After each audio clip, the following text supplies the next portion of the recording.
Mom, the Harper name embarrasses me. It makes me feel small. My son said that at his engagement party, in front of 40 people, while I sat alone at a corner table holding a glass of water so tight I thought it might shatter in my hand. He didn't even look at me when he said it. Victor thought this 72-year-old garbage truck woman would crumble.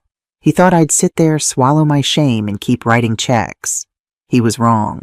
Because while he and his new family were planning to destroy me, I was planning something of my own. And what I did at his wedding in front of 200 witnesses with cameras rolling went viral with 2 million views overnight. But I'm getting ahead of myself. Let me start from the beginning. Let me tell you how one speech brought down a family of criminals and gave me back my dignity. I'm glad to have you here. Follow my story until the end and comment the city you're watching from. And just so you know, this story includes some fictionalized elements used to share meaningful lessons. Any resemblance to real names or settings is purely coincidental. 6 months ago, I thought I knew my son. I thought I understood what mattered to him, what drove him, what he valued. I didn't know anything. Not yet. It was January, middle of a Chicago winter, the kind of cold that doesn't just bite at chews, gets into your bones and stays there like an unwelcome guest. We were at a French restaurant downtown, one of those places where the menu has no prices and the waiters move like they're performing surgery on your plate. Victor had insisted on it for the engagement party, said it was appropriate.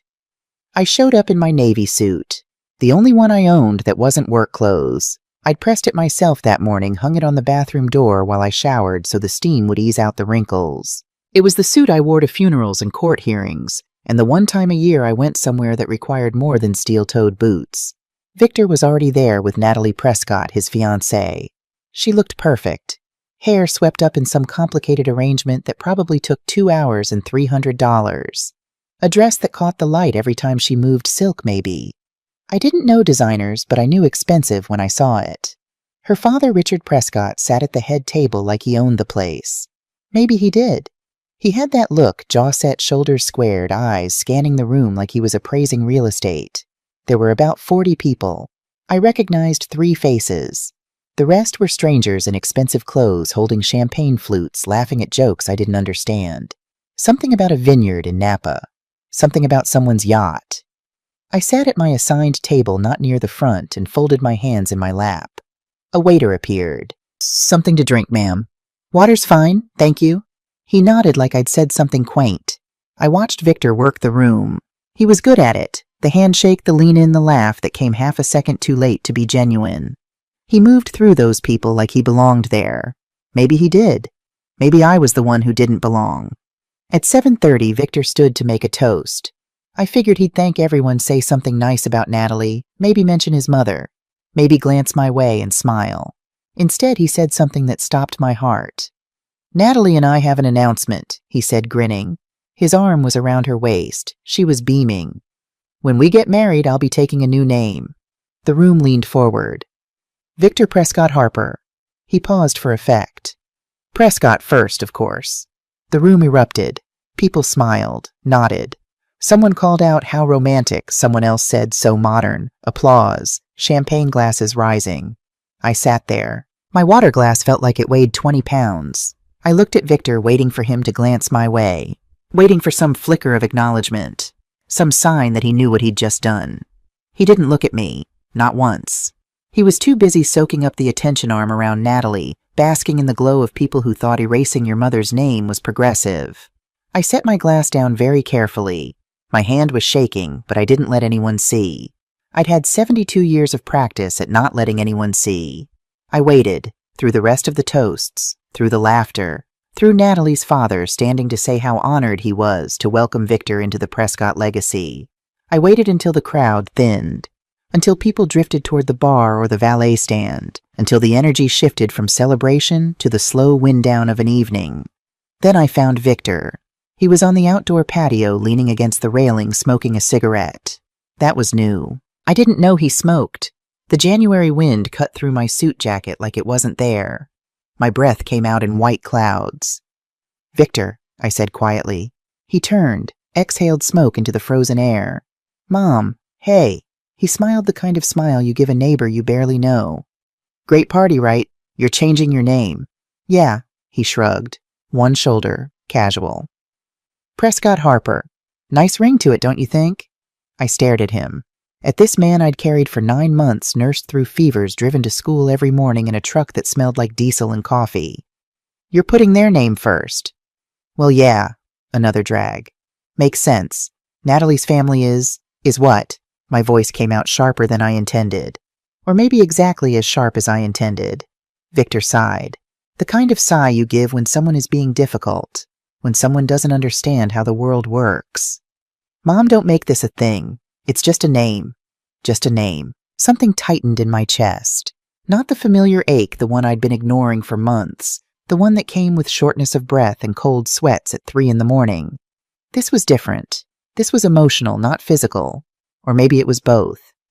Victor, that's our name. Your father's name. He looked away, flicked ash over the railing, watched it disappear into the dark. Exactly, he said. That's why I need something more. Something more. Harper is a working-class name, Mom. Prescott opens doors. At networking events, at client dinners, when people hear Harper, they look at me like I'm there to fix their plumbing or haul their trash. He took another drag, then looked at me, and I saw something in his eyes I'd never seen before. Not quite pity, not quite contempt, something in between, something worse. You want the truth? He said. I didn't answer, but I didn't walk away. Harper embarrasses me, he said. That name makes me feel small. The words hit like a punch to the sternum. I actually stepped back. My heel caught on the patio tile and I nearly stumbled. Small? I whispered. Yeah. No shame in his voice, no hesitation. Like he was stating a fact. The sky is blue, water is wet, your name embarrasses me. I'm sorry if that hurts, but it's the truth. Prescott Harper sounds like someone who belongs in the rooms I want to be in. He paused. Harper alone. That's who you are, Mom. Not who I want to be. I wanted to say 100 things. About the 40 years I'd spent building that name. About starting with an insurance check and 2 broken-down garbage trucks and turning it into something that employed nearly 300 people. About how his father carried that name with pride when we had nothing but each other and a 2-bedroom apartment that smelled like cabbage on Sundays. But I didn't say any of those things, because looking at my son in his Italian suit with his Swiss watch and his cigarette, I realized something that froze me from the inside out. He wasn't just rejecting the name, he was rejecting me, everything I was, everything I'd built, everything I'd sacrificed so he'd never have to feel hungry or afraid or small. You really think that little of us? I asked quietly. Victor's expression softened. Just for a moment. Just long enough for me to see a flicker of something, guilt maybe, or the ghost of the boy he used to be. Then it was gone. It's not about you, Mom, he said. It's about me. My future. Your future, I repeated. Yeah, I nodded slowly. Felt something cold settle in my gut. Something heavy and permanent like a stone dropping into still water. Got it, I said. I turned and walked away, through the restaurant with its cloth napkins and crystal glasses, past all those people who thought my son was so romantic, so progressive. None of them knew what he was really saying. None of them heard what I heard. I got into my truck. Old, reliable, 20 years of service, dented fender rust spots on the tailgate. The heater barely worked. I pulled out of the parking lot and drove through empty Chicago streets, my hands gripping the wheel so tight my knuckles went white. Halfway home I had to pull over, not because of the road, because of my chest. The ache was back. The real one, the one that had nothing to do with my son's words, and everything to do with the heart that was slowly failing inside my ribs. I opened the glove compartment with trembling fingers, found the prescription bottle, fumbled with the cap. 1 pill, under the tongue. Wait. I sat there on the shoulder of I-90 18-wheelers, shaking my truck as they roared past, and I waited for the tightness to ease. Nobody knew about the heart condition. Not Diane, my CFO. Not Robert, my lawyer. Not Sophie, the closest thing I had to a real family member who still cared. Nobody. Because if they knew, they'd tell me to slow down, to rest, to let someone else carry the weight. And I couldn't do that. Not yet. The pain faded. I pulled back onto the road. All I could hear the whole drive home was Victor's voice. Harper embarrasses me. That's who you are, Mom, not who I want to be. I pulled into my driveway on the south side. The house was dark. It had been dark every night for 27 years, ever since James died. I sat there engine off, staring at the porch light I'd forgotten to turn on. And I knew right then, sitting in that cold truck, in that cold driveway, in that cold city, this wasn't over. Something was about to change. I could feel it the same way I felt that January wind cutting through everything, finding every crack, every weakness. My son wanted to climb higher. Fine, but he was about to learn something I'd known my whole life: the higher you climb, the harder you fall. And I'd been catching people and letting them fall for 40 years. You want to know who Alice Harper is? I'm the woman you see at 5 in the morning walking through a parking lot full of garbage trucks. Coffee in one hand, clipboard in the other. I'm the woman in the steel-toed boots at the diner. The one your kids probably laughed at on career day at school. But here's what you don't see. Victor said Harper was a working-class name. He was right, and I'm proud of that. But my son never understood it. He never wanted to. Let me tell you who I really am. Most mornings I'm up before the sun. 5 a.m., sometimes earlier. Not because I have to be, I own the company. I could sleep until noon and let someone else handle the routes and the schedules and the hydraulic failures.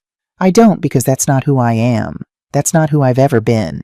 This particular morning, just another Tuesday in Chicago, I pulled into the Harper Waste Management Yard at 5:15. The place was already alive. Trucks warming up their diesel engines, rumbling like sleeping bears stirring awake. Drivers checking routes on clipboards. The smell of fuel and fresh coffee mixing in the cold air. "Morning, boss," called out Martinez. Route supervisor. Been with me 12 years. Solid man.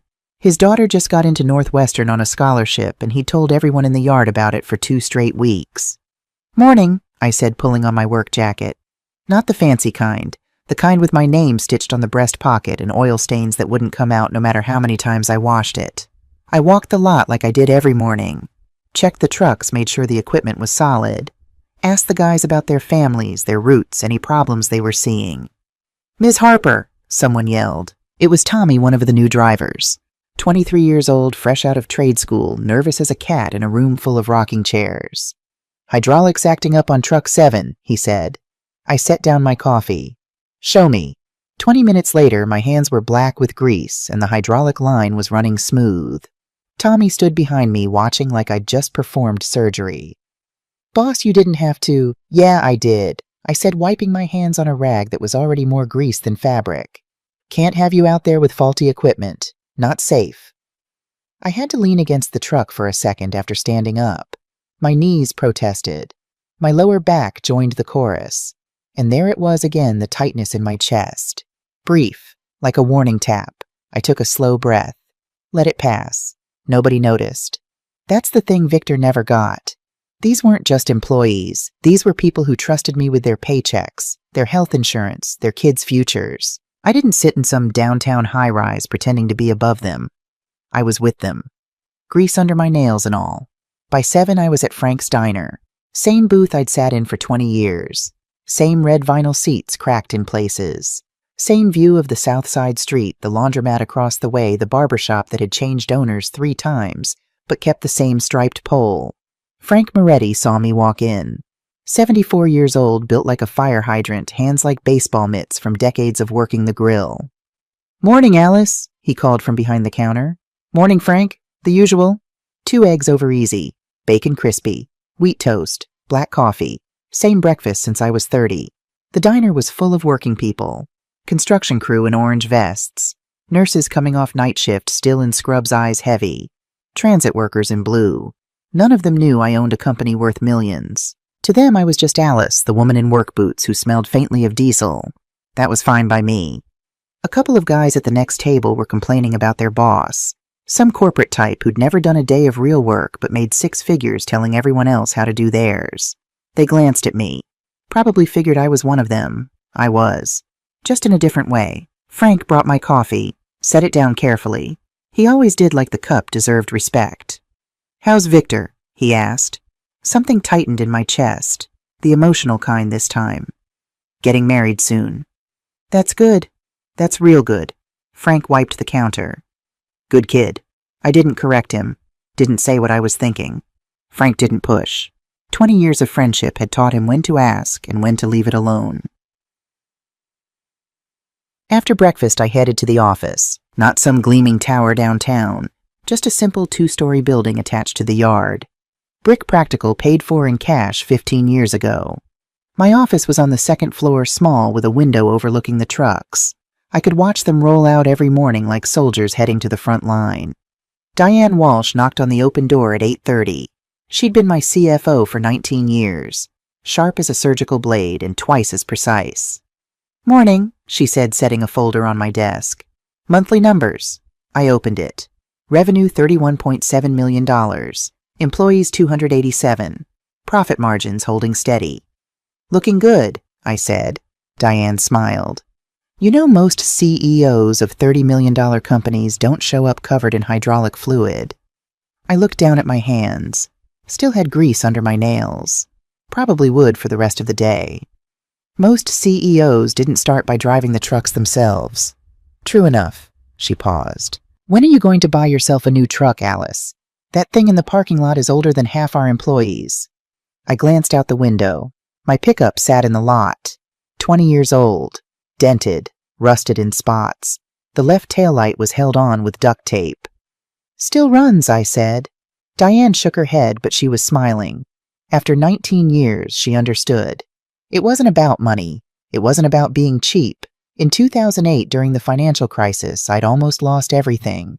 Revenue dropped 60% in 4 months. Clients canceled contracts. Banks called in loans. I'd sold my house, the one James and I had bought together, to keep the company alive. Cut my own salary to 0 for 18 months. Ate ramen noodles for dinner so my employees could keep getting their paychecks. We survived. Barely. I kept the old truck to remember. To remind myself that everything I had could disappear tomorrow if I got careless. If I got soft. Victor never knew about 2008. He was in college then, living in a dorm that cost $60,000 a year, eating at restaurants I couldn't afford. I made sure he never felt the squeeze. Never saw how close we came to losing it all. Maybe that was my mistake. Maybe if he'd known what it cost to build this, really known, felt it in his bones the way I did, he wouldn't have thrown it away so easily. 4 months before the wedding, Victor insisted I meet her. "Mom, you're going to love Natalie," he told me over the phone. His voice had that pitch the one salesmen use when they're closing a deal. "She's everything I've been looking for." That should have been my second warning. He picked a steakhouse downtown. White tablecloths, $200 steaks, a wine list thicker than a phone book. The kind of place where they bring you warm bread and act like they're handing you the Holy Grail. I showed up in khakis and a clean button-down shirt. Felt underdressed the moment I walked through the door. The hostess looked at me like I'd wandered in from the wrong neighborhood. Victor and Natalie were already seated. She saw me first.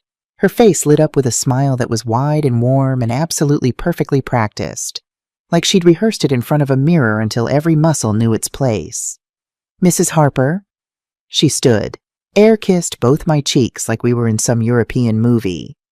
"Victor has told me so much about you." I'll bet he had. Natalie Prescott was 31 years old and beautiful in the way that expensive things are beautiful, polished, maintained, designed to be noticed.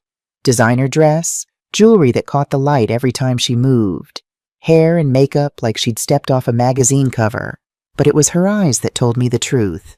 Sharp, calculating, taking inventory of everything, my clothes, my shoes, my posture, and filing it away for later use. Next to her, Victor looked different, stiffer, like he was performing a role in a play he hadn't fully memorized yet. "Mom," he said, standing to shake my hand. Shake my hand, like I was a business contact. "Thanks for coming." "Wouldn't miss it," I said, sitting down. Natalie launched into conversation immediately. She was good at it the way a chess player is good at openings. Every question designed to extract information while appearing friendly. "Victor tells me you're in sanitation," she said. The way she said sanitation, she might as well have said I clean toilets for a living. "Waste management," I corrected. "I own the company." "Oh, of course. Harper Waste Management." That smile again. Perfect teeth, empty eyes. It must have been so difficult starting from nothing. That's so humble. Humble. The word hung in the air like perfume that's a little too strong. The waiter came. Natalie ordered the most expensive steak without glancing at the price. Lobster tail on the side. A glass of wine that cost $40. Victor ordered the same thing she did. Exact same. Steak, lobster, wine. Like he couldn't make a decision without checking hers first. I got the ribeye and water. So tell me about the business, Natalie said, leaning forward like she genuinely cared. Victor mentioned you still work the routes sometimes. She tilted her head. That must be exhausting at your age. At my age, I was 71, not dead. I like staying involved, I said. Can't manage what you don't understand. How authentic, she said. Authentic, another knife wrapped in velvet. Most women your age would have retired by now. You must be tired all the time. Translation, you're old. Step aside. Victor shifted uncomfortably. Natalie, my mom built a really successful company. She has almost 300 employees. A flicker of something crossed his face. Was that defense? Was he actually defending me? Oh, I know, Natalie said. She touched his arm, possessive, like marking territory. It's very impressive. For a local business. Like Harper Waste was some mom-and-pop operation barely scraping by. I took a breath, held it, let it out slowly. And what about your family? I asked. Victor mentioned your father's in business too. Her smile got brighter, like someone had turned up the wattage. Oh yes, environmental consulting. Very prestigious. We work with corporations, government agencies. My father has connections all over Chicago. Sounds important, I said, flat as a pancake. It is, she sipped her wine. Victor and I were actually discussing how our family's businesses might complement each other. Waste management and environmental consulting, there's real synergy there. Synergy. God, I hated that word. Victor jumped in. We were thinking there could be partnership opportunities down the line. You know, modernize Harper Waste's approach. Victor tells me everything about the business, Natalie interrupted, smiling at me. How hands-on you are. How you still drive trucks sometimes. She paused like she was choosing her next word carefully.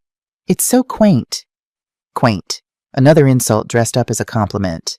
I watched her throughout dinner. The way she touched Victor constantly, arm, shoulder, hand marking territory. The way she answered questions I'd asked him. The way she steered every conversation back to her family, their connections, their world. And Victor, my son, sat there letting it happen, nodding along, smiling that tight, uncomfortable smile. He barely looked at me. Then her phone rang. She glanced at the screen. Her face changed. Not dramatically, just enough for someone who was paying attention. The color drained slightly. Her jaw tightened. Excuse me, she said. I need to take this. She stepped away from the table, turned her back to us. I couldn't hear the words, but I heard the tone. Quiet. Submissive. A voice I hadn't heard from her all evening. Yes, Dad. I understand. I'll handle it. When she came back, her hand was trembling slightly under the table. She hid it by reaching for her wine glass. But I saw it. Victor saw it too. He took her hand under the table, squeezed it. And something in that moment, the trembling, the forced calm, the way she looked at Victor like he was her only safe place, made me wonder if Natalie Prescott wasn't just a predator. Maybe she was a weapon someone else was pointing. The bill came. $280. Natalie didn't reach for her purse. Victor pulled out a credit card, the one I was still paying for. I didn't say anything, just watched. Mrs. Harper, Natalie said as we stood to leave. Thank you so much for dinner. It was lovely getting to know the woman who raised Victor. She paused, tilted her head. You must be so proud of how far he's come. How far he's come. Away from me. Away from Harper. Away from everything I'd taught him. I drove home that night with my gut twisted in knots. Something was wrong. I couldn't name it, couldn't prove it, but I felt it deep in my bones, the same way I felt a storm coming before the sky changed color. The next morning I called Robert Callahan. 27 years we'd been friends. He was my lawyer, but more than that, he was someone I trusted with my life. Had trusted with my life back in the early days when every contract could have been a trap and every handshake could have been a con. Robert, I need you to look into someone for me. Who? Natalie Prescott, Victor's fiancée. Robert laughed. You're just being an overprotective mom, Alice. Maybe, I said. I stared out my kitchen window at the empty street. Morning sun hitting the pavement, making it look almost warm. Almost. She's not trying to impress me, Robert. She's trying to get rid of me. He sighed. Look, I'll ask around. But Alice, sometimes young couples just need space. Yeah, I said. Maybe. But I didn't believe it, not for a second. Let me tell you about Sophie Bennett. Because while my son was ashamed of me, there was a young woman who saw me differently. And in the end, she would mean more to me than my own blood. Her father, Howard Bennett, worked for me for 8 years. Good man, the kind you build a company around. He showed up early, stayed late, never complained. Drove routes, trained new hires, covered shifts when other guys called in sick. Howard wasn't just an employee. He was the backbone of the operation. In 2016, he got diagnosed with stage 4 lung cancer. He didn't smoke, just bad luck. The universe rolling dice and landing on the worst possible number. The treatments were brutal. Chemo that left him hollowed out, radiation that burned him from the inside. His insurance covered some of it, but not nearly enough. The bills piled up like snow in a Chicago winter, slowly at first, then all at once. I found out when he missed 3 days of work. That wasn't like Howard. In 8 years, he'd called in sick twice. I went to his house. He answered the door looking like he'd aged 10 years in a week. Cheeks sunken, eyes that used to spark with humor, now flat and tired. "Ms. Harper." His voice was thin. "Sorry, I should have called." "What's going on, Howard?" He told me everything. The diagnosis, the debt. His daughter Sophie, 25 years old, trying to finish design school while working 2 jobs to help pay his medical bills. I didn't think twice. "Howard, you focus on getting better. We'll handle the rest." "Ma'am, I can't ask you to." "You're not asking, I'm telling." I called my insurance broker that night. Got Howard's medical bills covered. The ones insurance wouldn't touch, I paid out of pocket. Every last one. Howard lasted 6 more months. The cancer was too far gone by the time they caught it. He died on a Wednesday in March. Sophie was holding his hand. He left behind his daughter and about $30,000 in remaining debt. I paid it. All of it.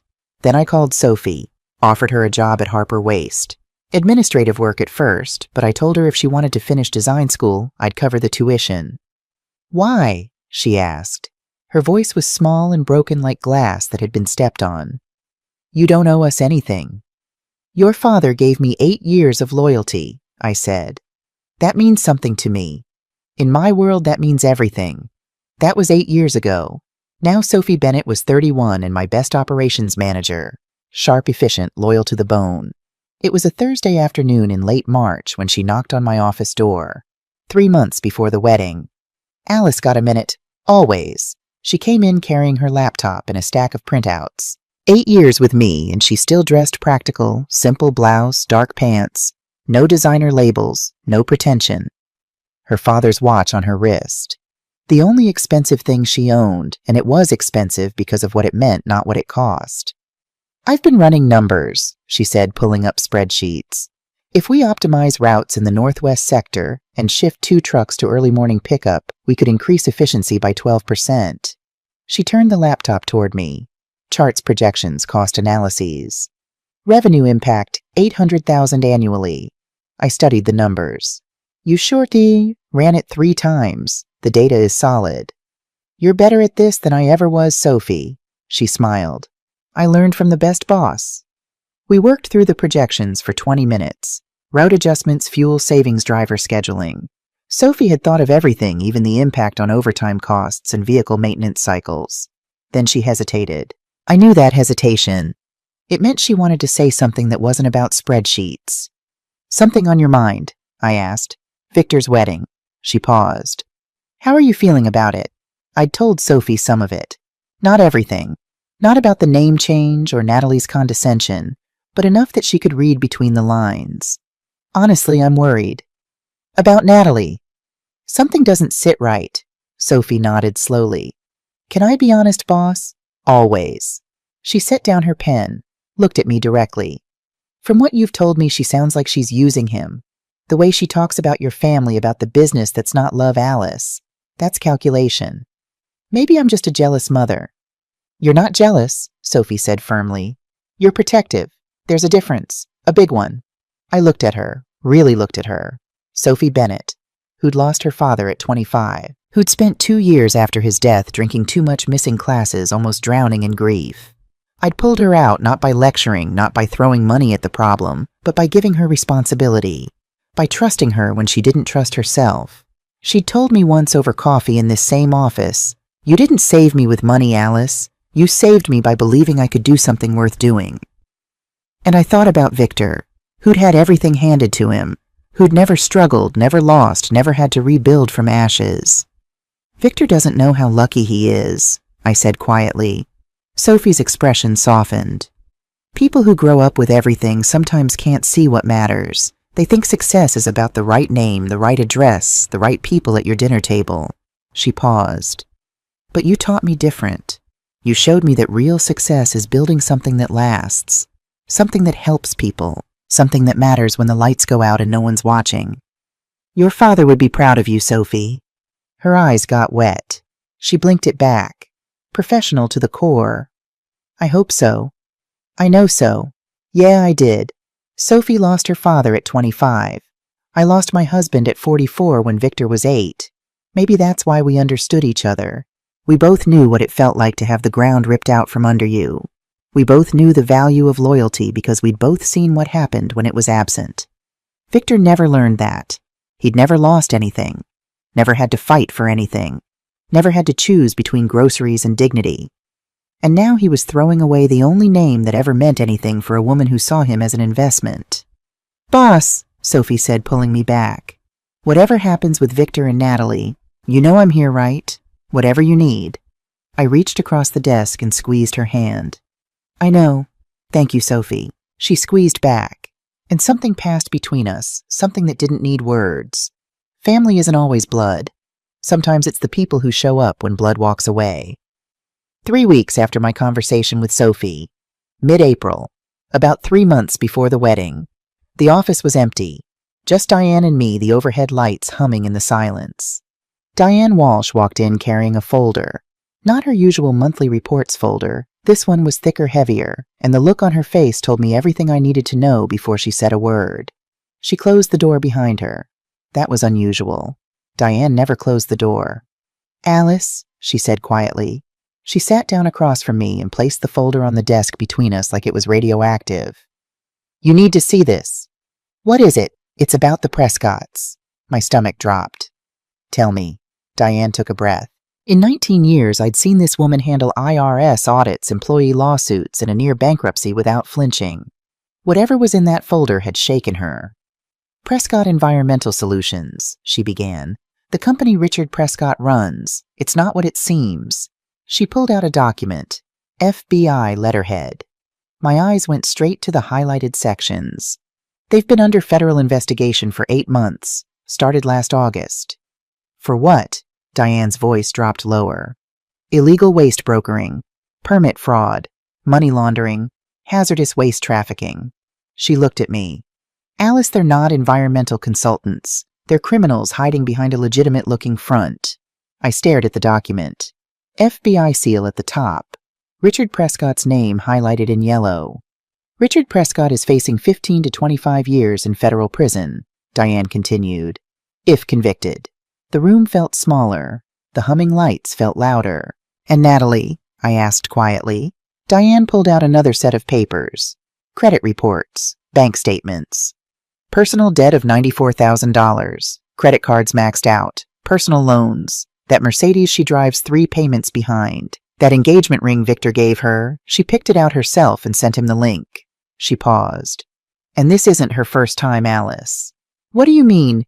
2 other relationships in the past 5 years. Both with men from wealthy families. Both ended when the men figured out what she was doing. Professional gold digger. The words formed in my mind before I could stop them. But there's more, Diane said, and she pulled out something I hadn't expected, a court filing from 2017. When Natalie was 22, she filed for a protective order against her father.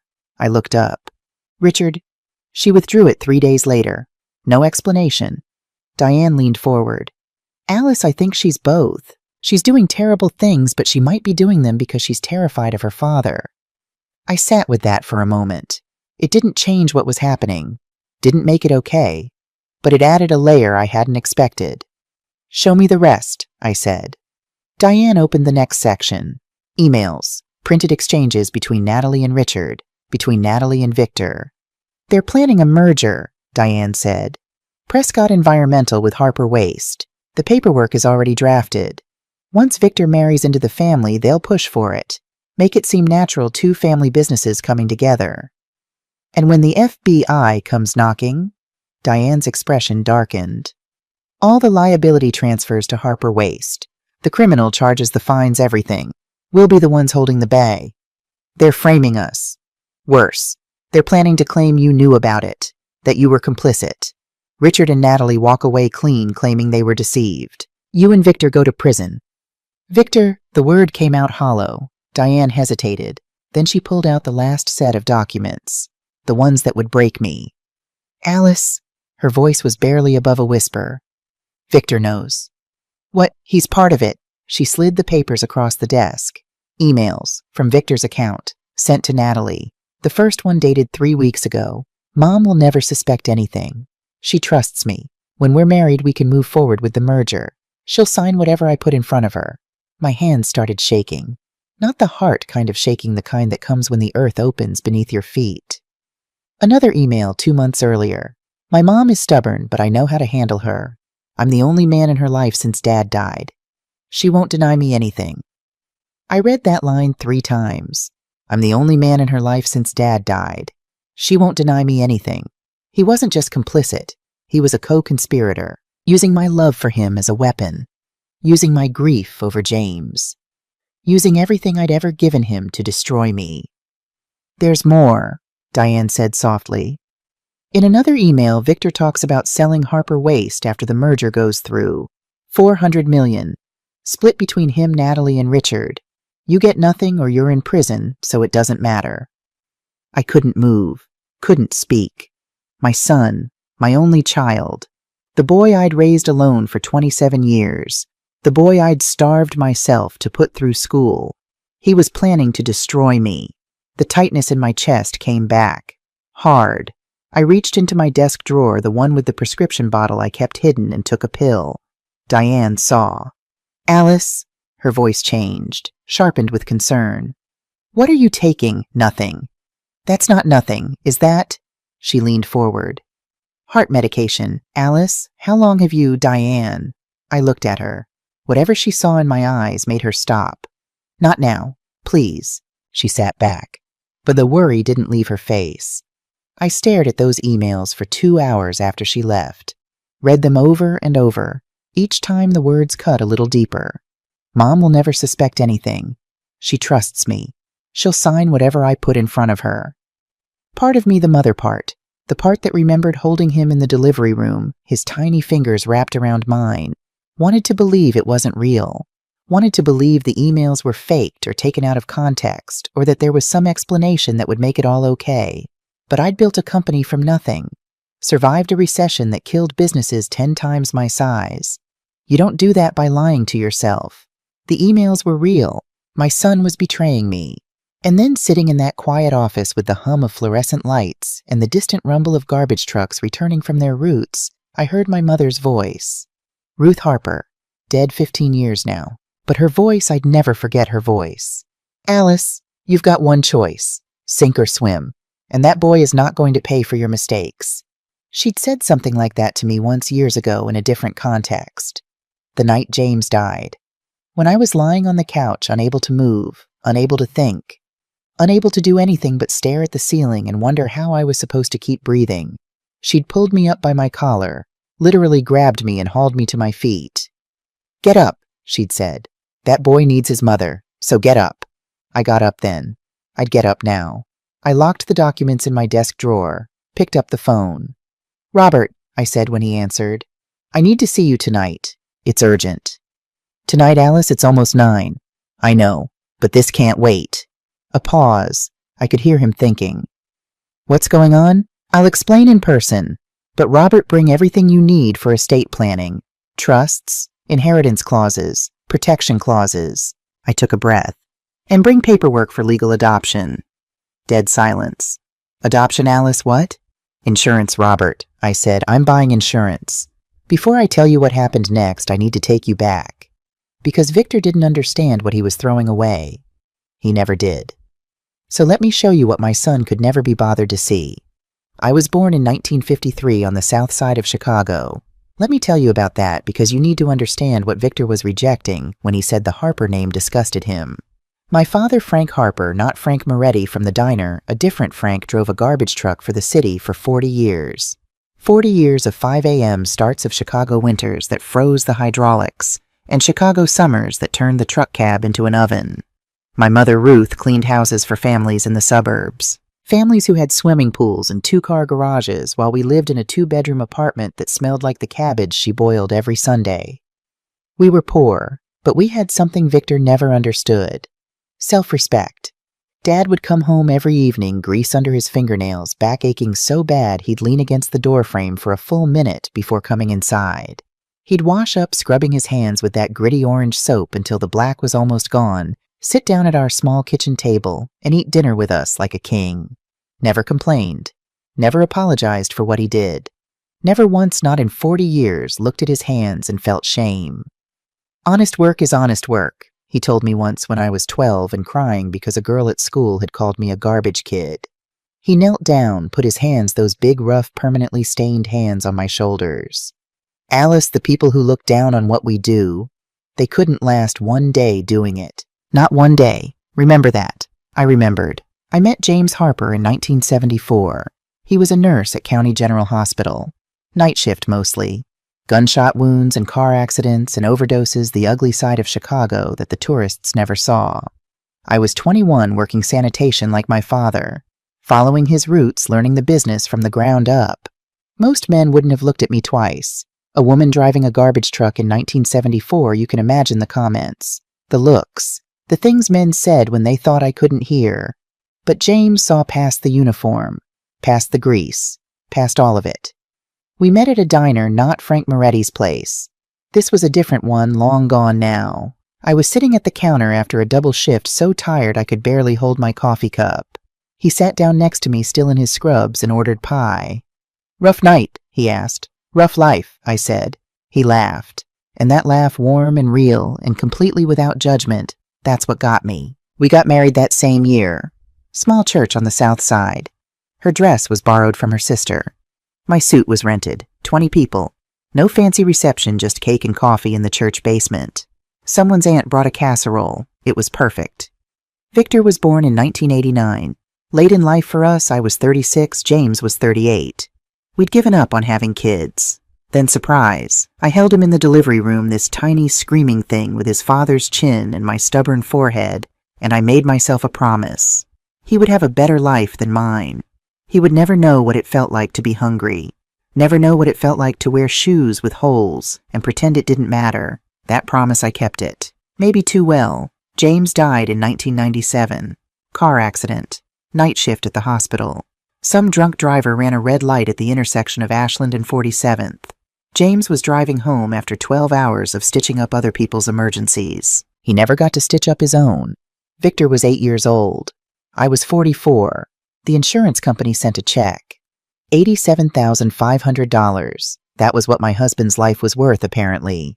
$87,500. 3 days after the funeral, I was sitting on the couch. Couldn't move. Couldn't think. Victor was at my mother's house. The apartment was empty and silent and smelled like the flowers people had sent, lilies mostly, which I've hated ever since. My mother came over, found me there. She didn't say anything at first. Just sat down next to me on that old couch and put her hand on mine. We sat like that for maybe 5 minutes. Then she grabbed me by the collar and pulled me up. "Alice," she said. Her voice was hard as concrete. "You've got one choice, sink or swim, and that boy is not going to pay for your mistakes. I can't. Your father drove a truck for 40 years to put food on our table. James worked nights to save strangers' lives. You think they'd want you sitting here feeling sorry for yourself?" I didn't answer. "Get up," she said. "That boy needs his mother, so get up." So I got up. I took that insurance check, and I bet everything on myself. Bought 2 beat-up garbage trucks from a guy in Cicero who was going out of business. Hired 3 men who were willing to work for a woman not easy to find in 1997.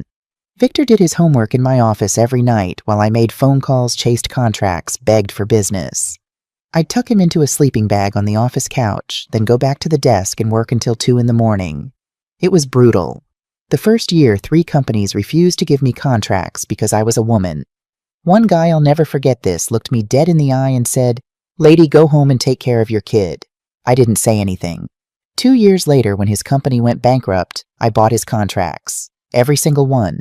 Didn't say anything then either. Didn't need to. Over the years, the company grew. I hired good people, treated them right, built something that mattered. And through it all, I gave Victor everything. Private school with kids from wealthy families, $60,000 a year. 4 years of college at a top university, $200,000. A condo in Gold Coast when he graduated, $1.35 million. A car, $52,000. Monthly allowance so he wouldn't have to struggle, $2,800. Everything I never had. Everything I dreamed of for him. But somewhere along the way, Victor stopped seeing me as his mother. He started seeing me as an embarrassment. When he was 16, he stopped inviting friends to the house. Said it was too far from where they lived. But I knew. He was ashamed of the South Side.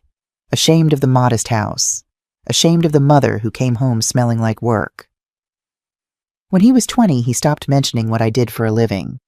My mom's in business, he'd say. Never the name, never the industry. When he was 30, he stopped visiting unless he needed money. And he always needed money. I kept giving it. Kept hoping. Kept telling myself it was a phase that he'd come around, that someday he'd see. He never did. The night I read those emails, I didn't sleep. I sat in my office until 9 o'clock, staring at the evidence Diane had gathered, reading my son's words over and over like a prisoner reading her sentence.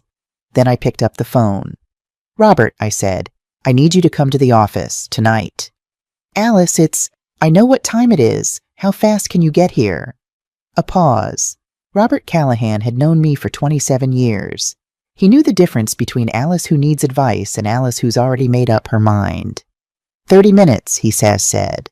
Good. Bring everything you need for estate planning, trusts, inheritance clauses, protection clauses, and bring the adoption forms.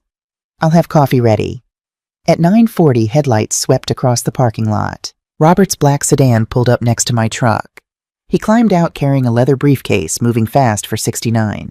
Silver hair, reading glasses pushed up on his forehead, the kind of face that looked like it had been carved by years of argument and negotiation. All right, Alice. He set the briefcase on my desk and sat down. Talk to me. I didn't waste time. Slid the folder across the desk. Robert read for 20 minutes in silence. FBI documents. Financial records. The emails, especially the emails. Victor's words in black and white plotting to destroy his own mother. Pages turning. Robert's occasional sharp intake of breath. His pen tapping against the legal pad where he was already taking notes. Finally, he looked up. His expression had changed. The easygoing friend was gone. This was Robert, the lawyer. Alice, this is prosecutable. Federal crimes. I know. The FBI will want this evidence. I know that too. So why am I looking at it instead of federal agents? Because I want something else first. I met his eyes. I want him to learn a lesson, Robert. A real one. The kind he can't run from. The kind that sticks. Robert pulled out his legal pad. What are you thinking? My will. I want to change it. And I want to make sure Victor can never touch Harper Waste. Go on. He's changing his name at the wedding. Victor Prescott Harper. Putting their name first. I paused. If he does that, I want him to lose everything. Robert nodded. Started writing. A conditional inheritance clause. You have every legal right to set terms for your estate. Can we make it automatic? No appeals. No way around it. We can make it ironclad. He looked up. But I want to do something the original will didn't have. I want you to get a psychiatric evaluation. Excuse me. Independent assessment. Proves you were of completely sound mind when you signed. Makes it virtually impossible for anyone to contest later by claiming you were confused or coerced or senile. I wasn't going to say that. But Victor's lawyers would. Robert held my gaze. Yes, they would. Fine. Schedule the evaluation. Whatever it takes to make this bulletproof. We spent the next hour drafting the language. Robert knew estate law the way I knew garbage routes, every turn, every obstacle, every shortcut. The core clause was simple and devastating. Any direct descendant who legally changes, replaces, or subordinates the Harper surname shall automatically and irrevocably forfeit all inheritance rights to the estate business assets and financial holdings. That's airtight, Robert said. But what happens to Harper Waste when Victor's out? Sophie Bennett, my operations manager. Robert raised an eyebrow. You're sure? Her father worked for me 8 years. When he died, I helped Sophie through school. Gave her a chance when she had nothing. She's been loyal, competent, and she understands what this company means. What it really means. You trust her more than your own son. That wouldn't be hard at this point. Robert made more notes. His pen moved fast, precise. Here's what I recommend. 55% of company shares to Sophie. 45% to a charitable foundation. Keeps the company stable while doing real good. The James Harper Foundation, I said. For families who've lost someone. Medical bills, funeral costs, college tuition, the things insurance doesn't cover. The things that drown people when they're already drowning. Robert's expression softened. Just for a second. Then the lawyer came back.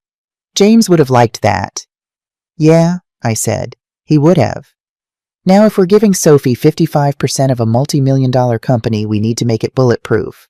Victor could contest. Claim you weren't in your right mind. Claim Sophie manipulated you.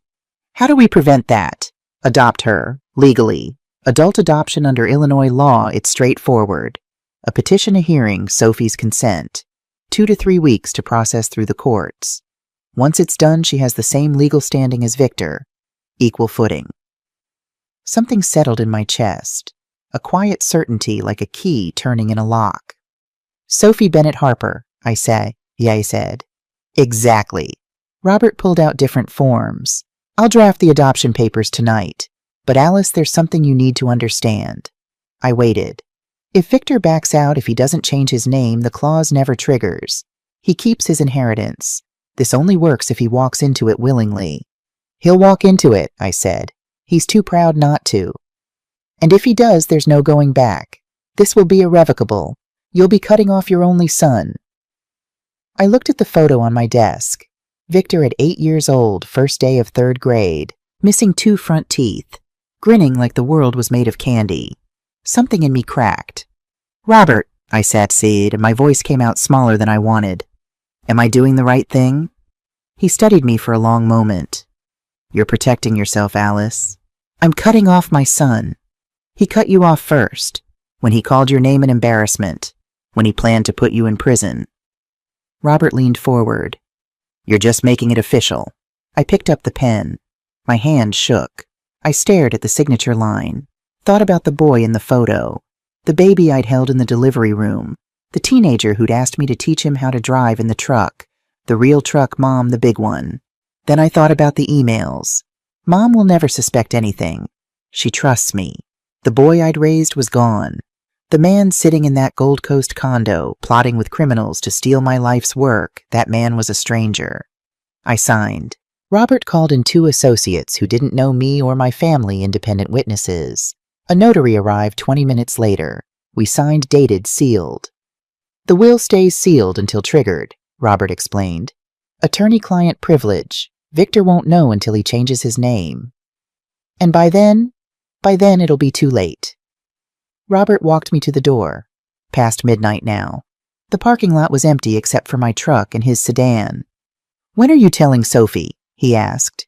Soon, before the wedding. She needs to understand what she's agreeing to. And Victor, I looked out at the night. Chicago in April. Cold enough to see your breath, warm enough to pretend spring was coming. He'll find out at the wedding, I said, in front of everyone, in the same room where he tried to humiliate me. Robert shook his head slightly. Not disapproval, more like the look a man gives when he realizes he's standing next to someone more dangerous than he thought. Remind me never to cross you, Alice. You've been loyal for 27 years, Robert. You've got nothing to worry about. I drove home through empty streets. The city was quiet. But my mind was a storm. The documents were signed. The trap was set. All Victor had to do was walk into it. And I knew he would. Because my son had never faced a real consequence in his entire life. I'd made sure of that. Protected him from everything. Shielded him from every hard lesson, every painful truth, every moment that might have taught him that actions have prices. That was ending now. I pulled into my driveway, cut the engine, sat there in the dark. The house was quiet. The street was quiet. The world was quiet. But inside me, something was wide awake. I reached into the glove compartment, took another pill, the second one today. I wasn't supposed to take 2. The tightness eased, slowly, I thought about James, what he'd say if he could see all this. He'd be heartbroken not just at Victor, but at me, at what I was about to do. But James was also the man who'd taught me that love without boundaries isn't love, it's surrender. "I'm sorry, baby," I whispered to the empty truck, "but I have to fight this one." Nobody answered. I went inside, locked the door, sat at the kitchen table, the same table where I'd fed Victor breakfast for 18 years, where James and I used to sit after Victor went to bed drinking decaf and planning a future that never came. And I waited. 4 weeks until the wedding. 4 weeks until my son learned what the Harper name really meant. 2 weeks after signing those documents with Robert, the adoption papers came through. Processed by the court, stamped official. All I needed was Sophie's signature. It was a Friday afternoon in mid-May. The yard was winding down for the weekend. Trucks rumbling back from their routes, drivers clocking out the familiar end-of-week rhythm I'd listened to for 27 years. I found Sophie in her office, hunched over next week's schedules, pen between her teeth, laptop open to 3 different spreadsheets.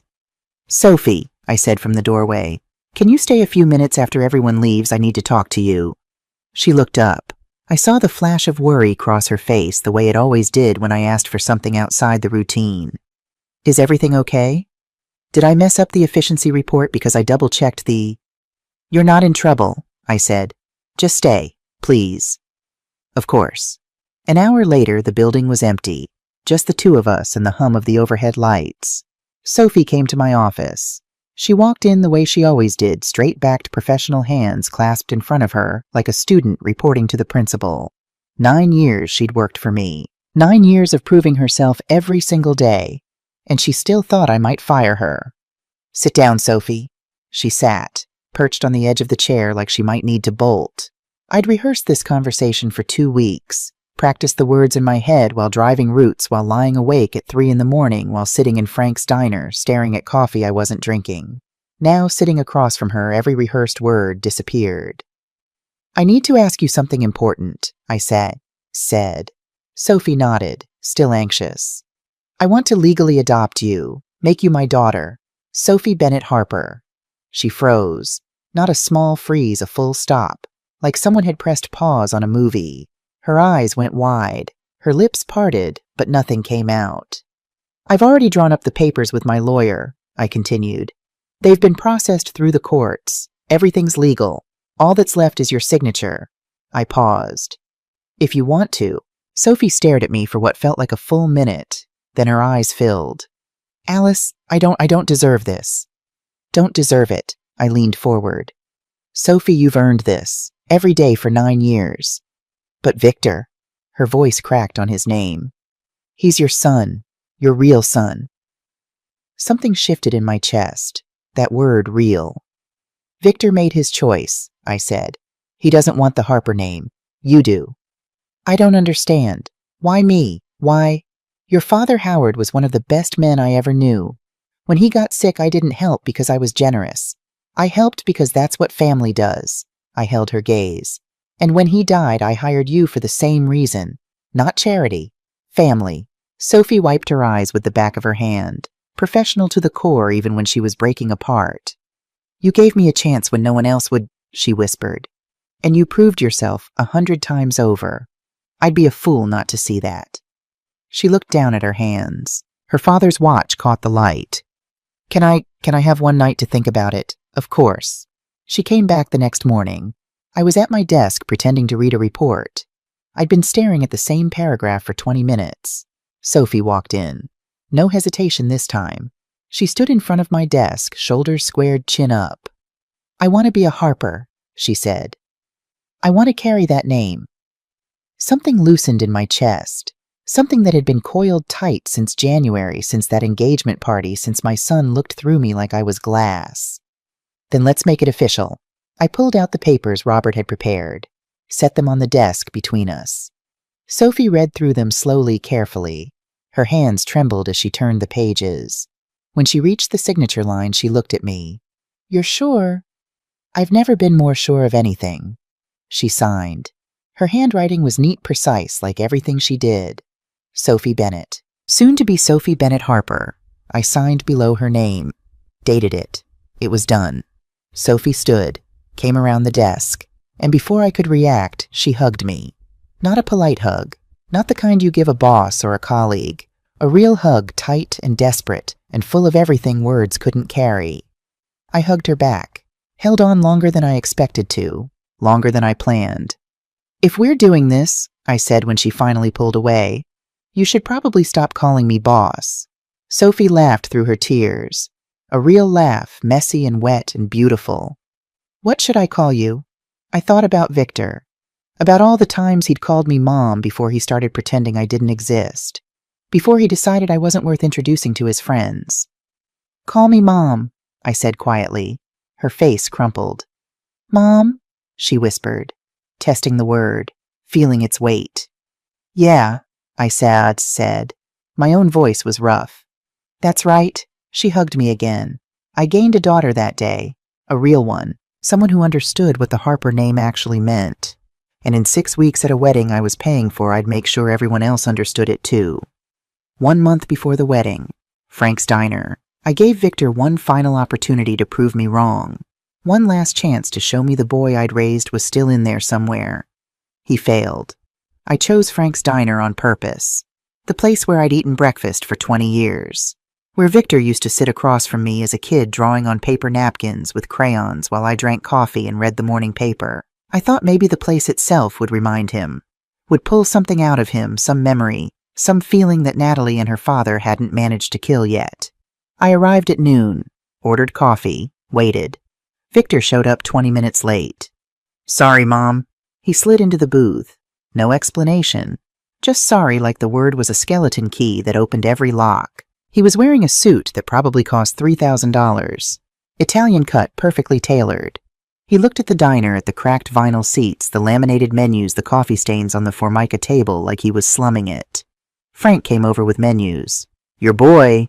Frank asked me, though he already knew. "Yeah." Frank handed Victor a menu. "What can I get you to drink, son?" "Nah." Victor barely glanced at him. "Water's fine." Frank's expression didn't change, but I saw the tightening around his eyes. 20 years of serving working people had given Frank a radar for disrespect. "How are the wedding plans?" I asked. "Good. Expensive." Victor checked his phone, scrolled, put it down, picked it up again. "But Natalie wants everything perfect." "I'm happy to help with costs." "You are helping." A pause. "Thanks." Flat, like thanking a vending machine. We ordered. Victor got a salad, kept checking his phone every few minutes, smiling at texts he didn't share. Then he leaned back, put on his reasonable son face. "Actually, Mom, there's something I wanted to talk to you about." "What's that?" "Your retirement." I took a sip of coffee. Steady hand, steady voice. "I'm not retiring." "I know, but maybe you should think about it. You're 72. You've worked so hard your whole life. Don't you want to enjoy yourself?" "I enjoy my work." "But Mom," that tone patient, condescending, like explaining something to a child. "You can't do this forever. The body breaks down. Wouldn't it be nice to travel, relax, let someone younger take the wheel? Someone like you." "Well, yeah." He leaned forward, eyes bright, rehearsed. "I'm your son. I could restructure things, bring in new partnerships. Natalie's family could really help us grow. They've got connections in environmental consulting, real expertise." There it was, the pitch. "What kind of connections?" I asked. "People who understand the industry. Natalie's father has worked with major corporations, government agencies. He could introduce us to clients we'd never reach otherwise." His phone rang. Natalie's name lit up the screen. "Sorry, 1 second." He walked outside. I watched through the window. Victor pacing on the sidewalk, one hand gesturing, animated, alive in a way he never was when talking to me. Frank refilled my coffee, set the pot down, looked through the window at Victor, then back at me. "That your boy?" he said again. Different this time. Softer. "Yeah." Frank didn't say anything else. Didn't need to. Victor came back. "Sorry. Wedding stuff." "Victor," I said.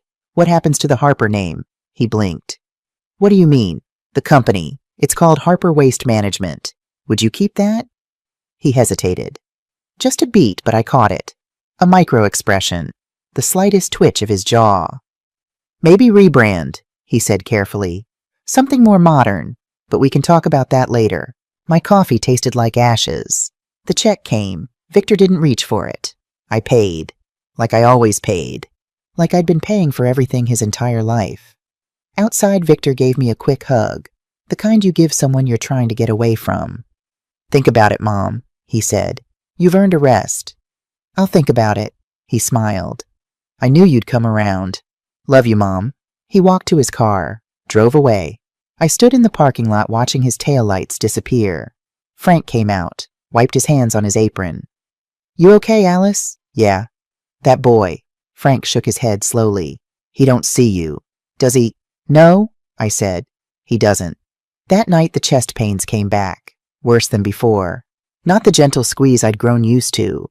This was a fist clenching hard, holding on. I sat on the edge of my bed, one hand pressed against my sternum, breathing through my teeth. It lasted 7 minutes. Felt like 7 hours. When it passed, I drove to the emergency room. Alone. 2 in the morning, streets empty, every stoplight a small eternity. The doctor, young guy, probably 30, the kind of doctor who still believed he could fix everything, ran tests. EKG, blood work, ultrasound. He came back looking like he'd aged 5 years. "Mrs. Harper, your heart is weakening. Significantly. If you don't have surgery within the next 6 months, the risk of a major cardiac event is..." He paused, chose his words. "Very high." "How high?"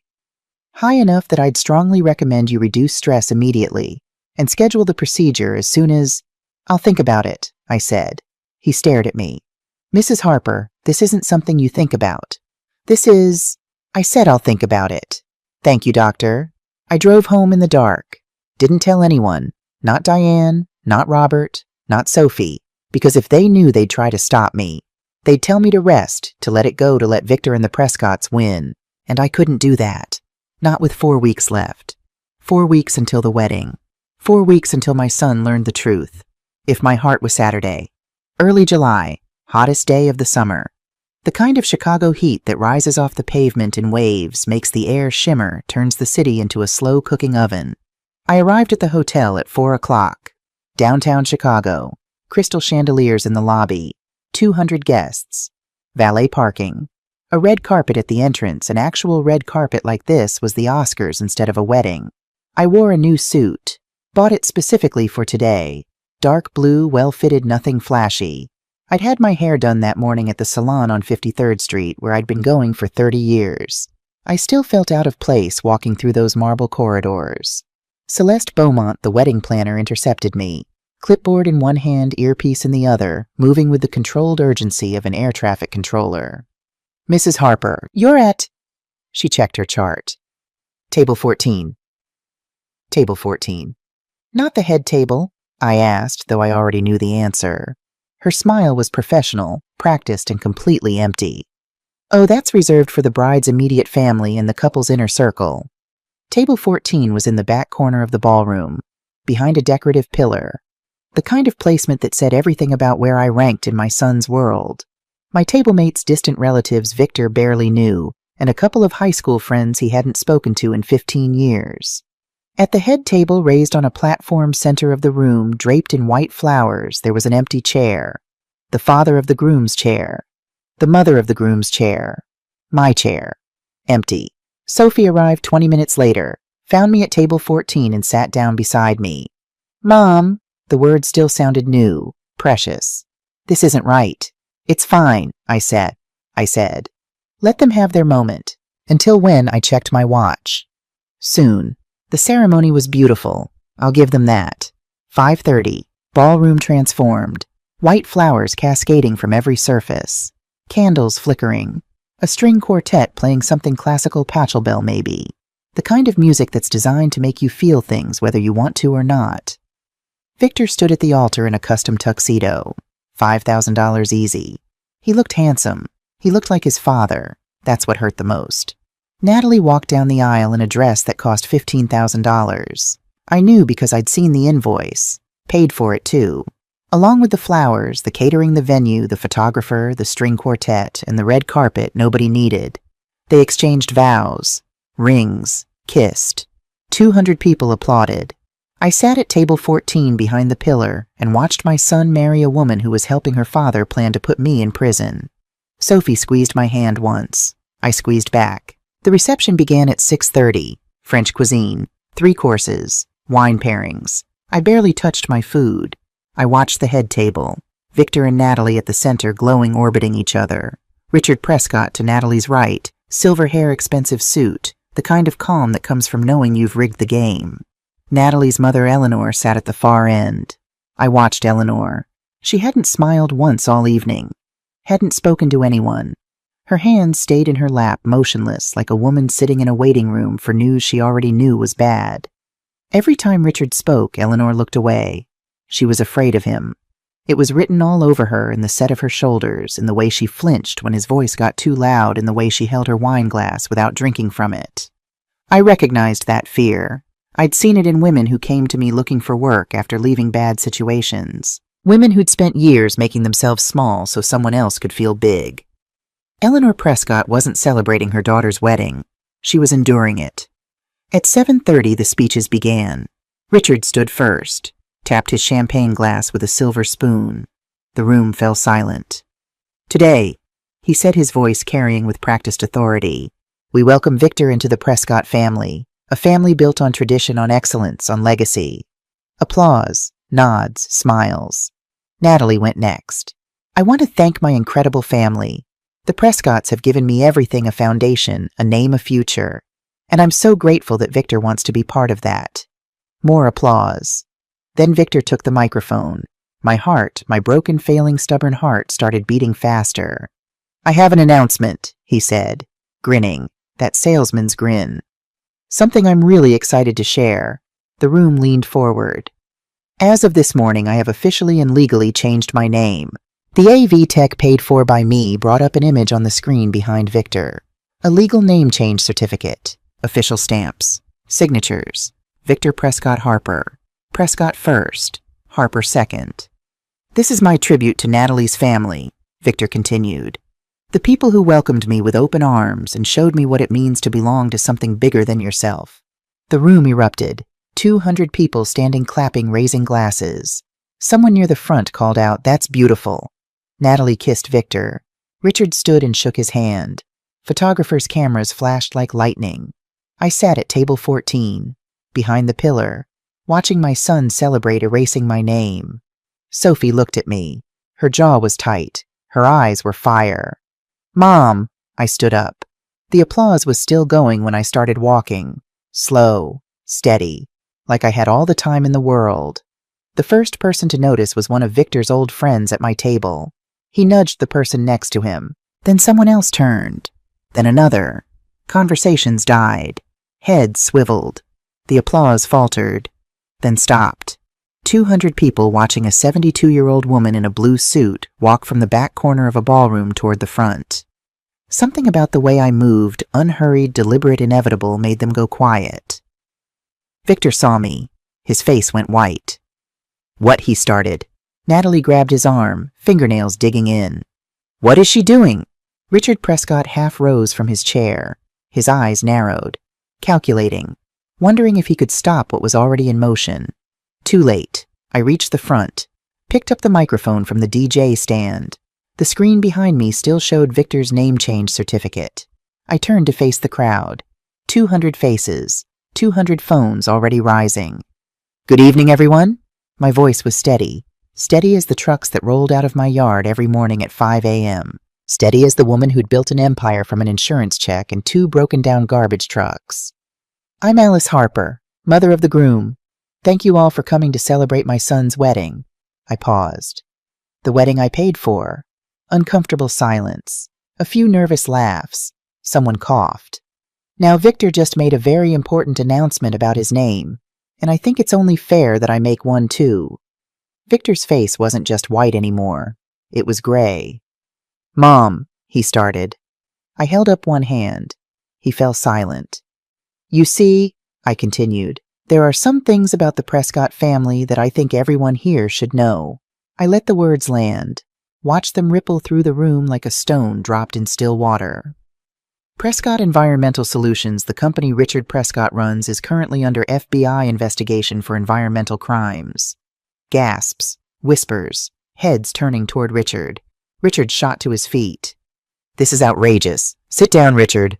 Something in my voice, something cold and final and absolutely certain, made him freeze. He sat. Richard Prescott is facing federal charges: illegal hazardous waste trafficking, permit fraud, money laundering, racketeering. I let each word hit separately like nails being driven. The FBI has been investigating for 8 months. He's looking at 15 to 25 years in federal prison. The room erupted. Voices overlapping. Richard trying to push toward the exit, but guests were blocking the aisles. Phones out. Recording. And Natalie, I looked at my son's bride. $94,000 in personal debt. Credit cards maxed. Personal loans defaulted. That Mercedes in the parking lot 3 payments behind.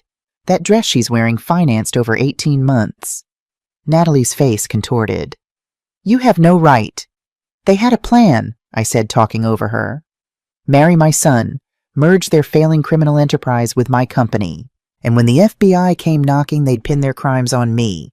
On us. On Harper. I nodded to the AV tech, the same AV tech I'd paid and tipped generously that morning. He connected my laptop to the projector. Victor's emails filled the screen. Mom will never suspect anything. She trusts me. She'll sign whatever I put in front of her. The room exploded. Oh my God. Are you seeing this? Is someone recording? Phones everywhere, pointed at me, at the screen, at Victor's gray face. I want you all to know something, I said. 6 months ago, I changed my will. The room went quiet again. The sudden kind of quiet, the kind that comes before a verdict. Any descendant who changes or subordinates the Harper name automatically forfeits all inheritance rights. Irrevocable, non-negotiable. I looked at my son. Victor just triggered that clause. He gets nothing. Mom! Victor lunged forward.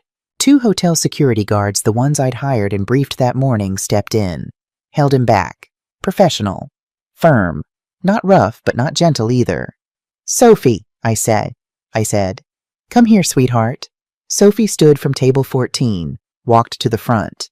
Every eye in the ballroom tracked her, this woman they'd never seen before, in her simple dress, her father's watch on her wrist, walking through 200 strangers like she'd been doing it her whole life. She reached me. I put my arm around her shoulders. This is Sophie Bennett Harper, my legally adopted daughter. She will inherit 55% of Harper Waste Management. Sophie stood beside me, head high, back straight. She earned the Harper name, I said. She didn't run from it.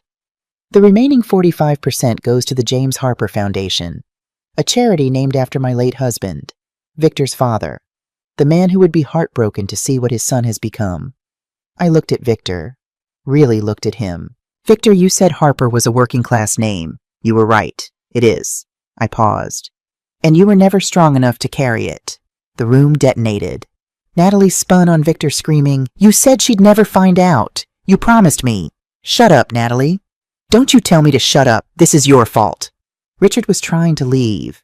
Guests blocked him, not on purpose, just the natural chaos of 200 people all trying to see what was happening at once. Phones recording everything. Someone was live streaming. And in the middle of it all, I saw Eleanor Prescott. She was still sitting at the head table, motionless while everything around her collapsed into chaos. She wasn't screaming, wasn't crying, wasn't trying to escape. She was looking at me, and she nodded. Small, almost invisible. The kind of nod you'd miss if you weren't watching for it. But I was watching, and I saw it, and I understood. I handed the microphone back to the DJ. Thank you, I said. Enjoy your evening. I took Sophie's hand. Let's go, sweetheart. We're done here. We walked through the crowd. People parted like water. Some faces showed shock. Some showed disgust, but not at me. At Victor. At the Prescotts. A woman from Natalie's side said loud enough for half the room to hear, I always knew that family was rotten. Behind us, Victor was shouting, Mom! Mom, you can't do this to me! I didn't look back. We reached the ballroom doors, stepped through. The heavy doors swung shut behind us, muffling the chaos to a dull roar. The hotel corridor was cool and quiet. Our heels clicked on the marble floor. Sophie looked at me.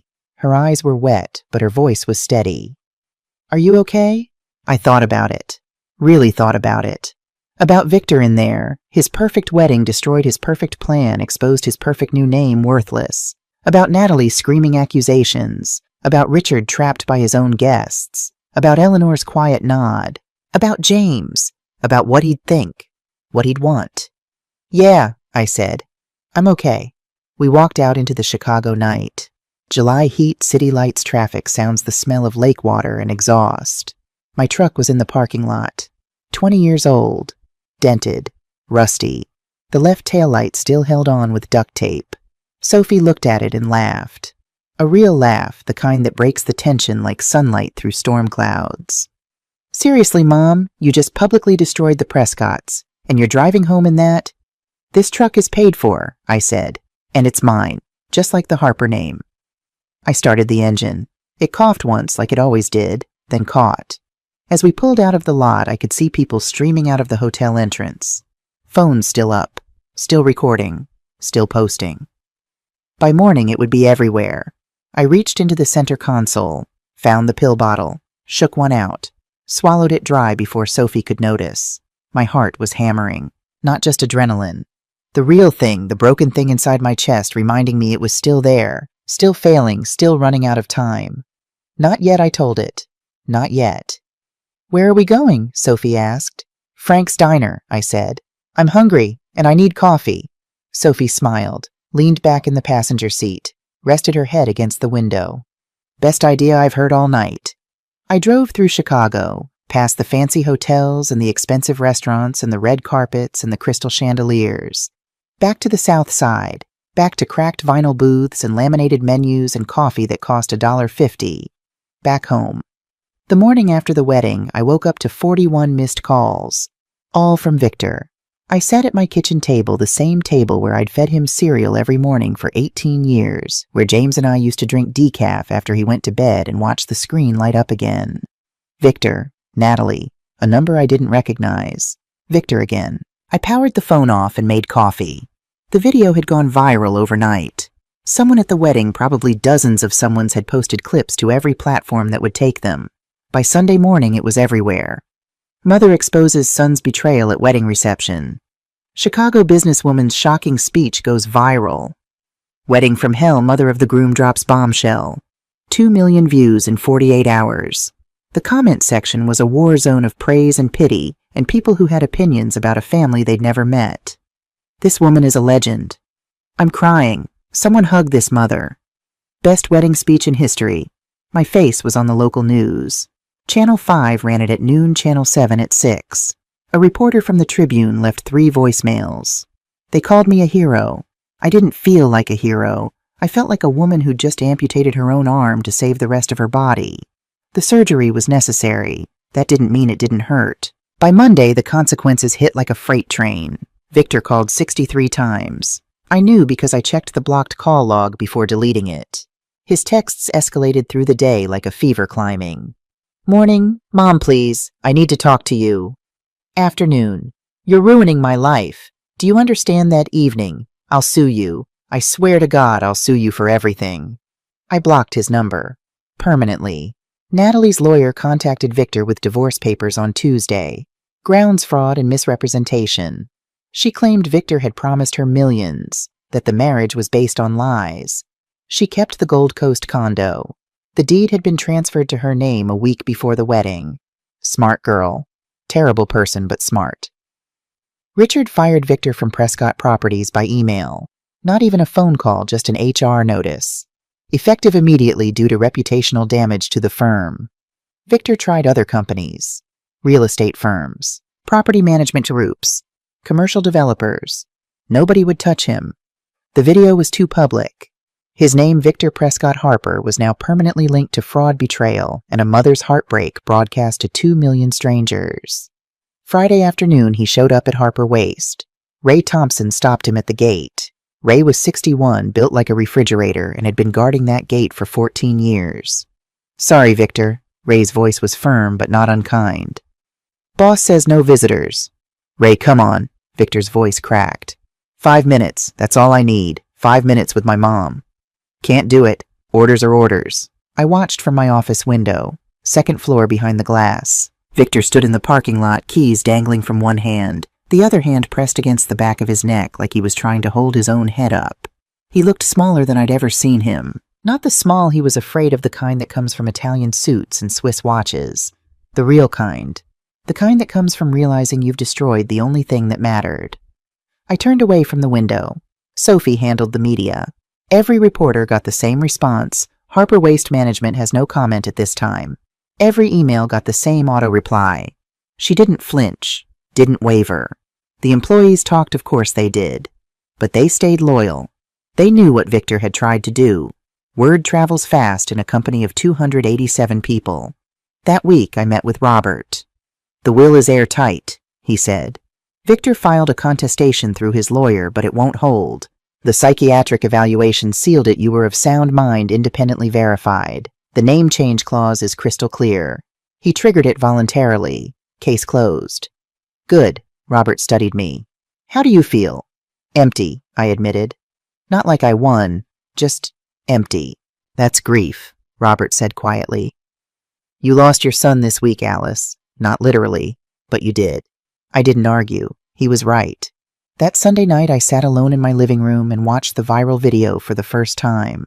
There I was, 72 years old, blue suit, standing at a DJ booth in a hotel ballroom, microphone in hand, dismantling my son's life in front of 200 witnesses.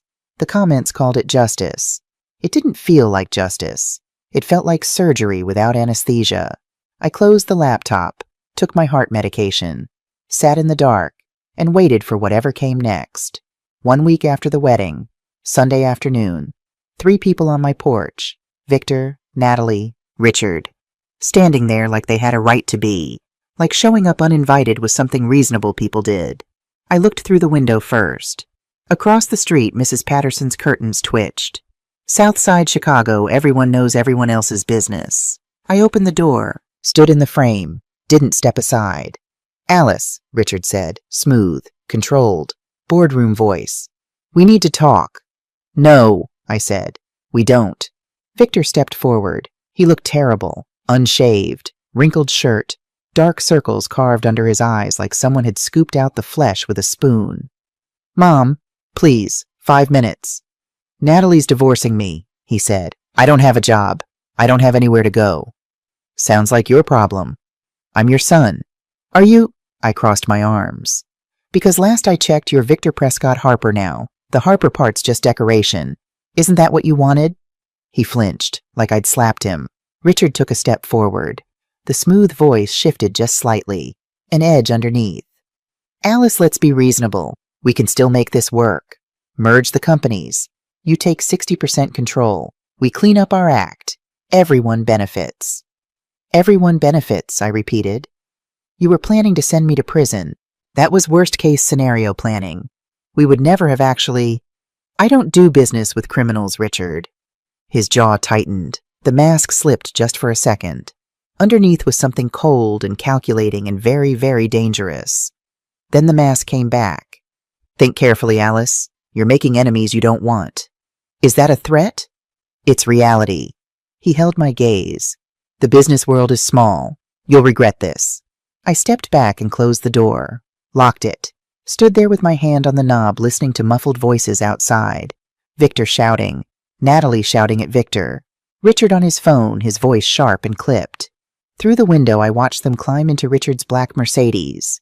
Richard was still on his phone, one hand cutting the air in angry gestures. Whoever was on the other end wasn't hearing good news. They drove away. I called Robert immediately. "They just left. Richard made threats." "What kind?" "Said I was making enemies, that I'd regret this." Robert was quiet for a moment. "Then Alice, be careful. Richard Prescott knows dangerous people. Desperate men do reckless things." I hung up and sat in the living room. Same room where James and I had planned Victor's future. Same room where I'd told Victor I was proud of him when he graduated college. I should have called the police right then. Should have hired security. But I thought the worst was over. I was wrong. 2 weeks after I refused their offer, the EPA showed up at my yard. That's when I knew Richard Prescott had made his move. It started small. Anonymous tips sent to our biggest client's allegations that Harper Waste was dumping illegally. 3 contracts suspended pending investigation. Then the black SUVs Tuesday morning, 7 a.m. 3 vehicles, federal plates, agents climbing out in dark suits and serious faces. Special Agent Karen Rhodes, EPA Criminal Investigation Division, short brown hair, sharp eyes. The kind of woman who'd heard every lie ever told and wasn't interested in hearing another one. Mrs. Harper, we have a warrant to search these premises. 6 hours. They tore through everything. Truck storage areas, filing cabinets, the break room refrigerator. And they found exactly what they'd been told they'd find. 55-gallon drums of industrial chemicals, hidden behind old tires in the back storage area. Medical waste, industrial solvents, labels from hospitals and chemical plants. Planted, every last one. Then came the paperwork. Disposal certificates with my forged signature, fake bank records, cash payments linking me to offshore accounts I'd never heard of. Then Danny Simmons. I'd fired Danny 3 years ago for stealing tools. He'd threatened to sue, called me names I won't repeat, then vanished. Now he was back. Telling the EPA I'd ordered him to dump chemicals at night. He had logs fabricated, photos staged, and $50,000 in his bank account from an offshore shell company. 5 weeks after the raid, they arrested me, handcuffed me in front of my neighbors. Mrs. Patterson across the street, hand over her mouth. The mailman frozen on the sidewalk. Miranda rights, fingerprints, mugshot, the whole humiliating parade. Bail $500,000. Robert posted it with his own property. I walked out of the federal building with an ankle monitor and the taste of copper in my mouth. Revenue dropped 40% in 2 weeks. Employees quit. Clients disappeared. 27 years of reputation gone in a news cycle. And my heart, my actual physical failing heart, was getting worse. The stress was eating me alive. I could feel it in the tightness that never fully went away now, in the shortness of breath climbing 1 flight of stairs and the pills I was taking 3 times a day instead of 2. Week 7 after the wedding. Late afternoon. Rush hour. I was driving home from Robert's office. Expressway. Stop and go. Ankle monitor heavy on my leg. The car ahead braked suddenly. I pressed the pedal. Nothing. Pressed harder. All the way to the floor. No resistance. No response. The car ahead was getting closer. Fast. I yanked the wheel right. Swerved across a lane. Horns screaming. A semi missed me by inches. I felt the wind of it rock my truck. Pumped the brakes. Nothing. Emergency brake. Pulled it. Slowed slightly, but not enough. Not at 60 miles an hour. Ahead a curve. Concrete barrier on the right. Cars everywhere. 2 choices. Hit the cars or hit the wall. I chose the wall. Time slowed down. The steering wheel vibrating under my hands. The concrete rushing toward me. The screech of tires. The smell of burning rubber. I thought about James. His smile. The way he'd hold my hand during thunderstorms because he knew I was afraid of lightning even though I'd never admit it. I thought about Victor, the baby in the delivery room, his tiny fingers. I thought about Sophie, my daughter, my real daughter, then impact. Metal crumpling, glass exploding. My body thrown forward, head snapping sideways. The truck flipped once, twice, sky ground. Then nothing. I woke up in a hospital bed. Fluorescent lights, beeping machines, the chemical smell of disinfectant. Sophie was beside me, face pale, eyes swollen from crying. Diane stood by the window, arms crossed, jaw tight. Robert paced near the door. "Mom!" Sophie's voice cracked like thin ice. "You're awake." 3 broken ribs, concussion, lacerations on my left arm and forehead. The truck 20 years of faithful service was scrap metal. But that wasn't the worst part. Detective Julia Owens, Chicago PD, arrived an hour later. "Mrs. Harper, your brake line was cut. Clean cut right above the master cylinder. Deliberate." The room went silent. "Someone wanted you dead," she said. Then the doctor came back. Different expression this time. He'd run tests while I was unconscious. "Mrs. Harper, your cardiac function is severely compromised. How long have you been taking this medication without a cardiologist's supervision?" Sophie's head snapped toward me. "What medication?" "The secret I'd carried since January, the pills in the glove compartment. The emergency room visit I never told anyone about. It was over." "Mom," Sophie's voice shook. "How long?" "7 months, I said." "7?" She pressed her hand over her mouth. You could have died. Not just from the crash, from your own heart. She was right, and I had no defense. I'm sorry, I said. I needed to finish what I started. Sophie didn't yell, didn't lecture. She just took my hand and held it. Tight, like if she let go, I'd disappear. That was worse than yelling. So much worse. Victor called that night. The blocked number somehow got through, or maybe I'd forgotten to block this one. I almost didn't answer. Mom, his voice was raw, wrecked. I heard about the accident. Are you okay? I'm alive. A long silence. Breathing. Then, they tried to kill you. Because of me. You didn't cut my brake line, Victor. But I brought them into your life. I started this. All of it. I waited. Let the silence work. I need to see you, he said. Please, I have something. Something that changes everything. He came to the hospital 3 hours later. Sophie tried to stop him at the door. You almost got her killed, Sophie said. Cold, flat, no room for negotiation. I know. His voice broke. That's why I'm here. I nodded. Sophie stepped aside. Victor walked in and I barely recognized him. He'd lost weight. His shirt hung loose. His hands wouldn't stop moving, gripping the chair, rubbing his jaw, pulling at his collar. He sat down and told me everything. Slowly. Painfully. Not a rehearsed confession, a bleeding wound. How Natalie had targeted him 2 years ago. How Richard had promised him power status, a seat at the table. How the FBI investigation changed everything. Suddenly they needed a scapegoat, and Alice Harper was perfect. After the wedding, Victor said, his voice barely above a whisper. When everything fell apart, Richard and Natalie turned on me. Said if I didn't help them finish it, they'd kill me. Kill you. Burn Harper Waste to the ground. And you believed them? Yes. He looked at his hands. Because I saw what happened to the FBI agent who got too close to their operation. Agent Thomas Collins. He disappeared 2 months ago. Just gone. Richard bragged about it. The room temperature dropped 10 degrees. Then Victor reached into his jacket pocket and pulled out his phone. I've been recording them, he said, for 3 weeks. Everything. He pressed play. Richard Prescott's voice filled the hospital room. Clear, unmistakable, cold. The Harper frame-up is perfect. EPA bought the evidence. Danny Simmons sealed it. Alice Harper will be in prison by fall. Then Natalie's voice. And if she fights back, then we handle it. Same way we handled Agent Collins. Brake lines, gas leaks, accidents happen. Sophie stared at the phone. Robert, who'd arrived minutes earlier, leaned forward. There's more, Victor said. Hours more. Richard detailing the EPA setup. The payments to Danny Simmons, the forged documents, all of it.